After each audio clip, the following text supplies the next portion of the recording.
বুধবার অপারেশন সিঁদুরের সাফল্যকে কুর্নিশ জানাতে রাজ্যে বের হয় বর্ণাঢ্য শোভাযাত্রা। এদিনের এই অনুষ্ঠানে মুখ্যমন্ত্রী ডক্টর মানিক সাহা সহ রাজ্যের অন্যান্য মন্ত্রী সহ দলীয় কর্মীরা উপস্থিত ছিলেন। অনুষ্ঠানে বক্তব্য রাখতে গিয়ে মুখ্যমন্ত্রী ডক্টর মানিক সাহা বলেন, ভারতের বীর সেনাবাহিনীর অদম্য পরাক্রম ও যশস্বী প্রধানমন্ত্রী নরেন্দ্র মোদীর সুদৃঢ় নেতৃত্বকে পেহেলগামে হওয়া পাকিস্তানের মদতপুষ্ট কাপুরুষোচিত ও বর্বর হত্যা লীলার বিরুদ্ধে দেওয়া যোগ্য জবাব অপারেশন সিঁদুরকে কুর্নিশ জানিয়ে এই র্যালির মাধ্যমে ভারত মাতার সম্মান রক্ষার্থে সকল বীর শহীদদের আত্মত্যাগ ও বলিদানের প্রতি শ্রদ্ধা জ্ঞাপন করেন তিনি।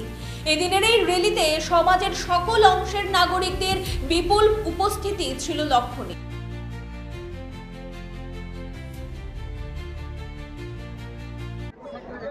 22 এপ্রিল 2025 পেহেলগামে যেভাবে নিরীহ আমাদের পর্যটকদের 26 জন, 25 জন ভারতীয় এবং একজন নেপালি নৃশংসভাবে পাক মদতপুষ্ট যে টেররিস্টরা আছে তারা যেভাবে নির্মমভাবে হত্যা করেছে, সেটাকে সামনে রেখে মাননীয় প্রধানমন্ত্রীজির নেতৃত্বে এবং আমাদের 3 বাহিনী, আমাদের সেনা যেভাবে পাকিস্তানকে আক্রমণ করেছে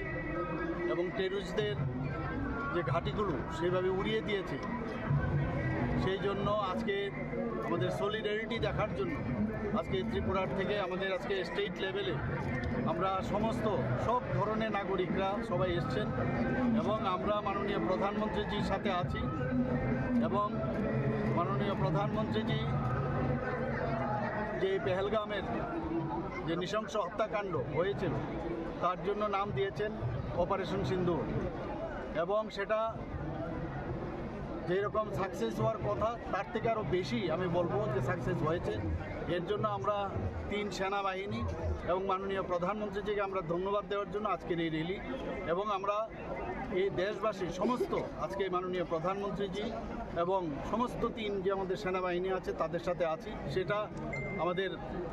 দেখানোর জন্যই আজকের এই র্যালি আমাদের।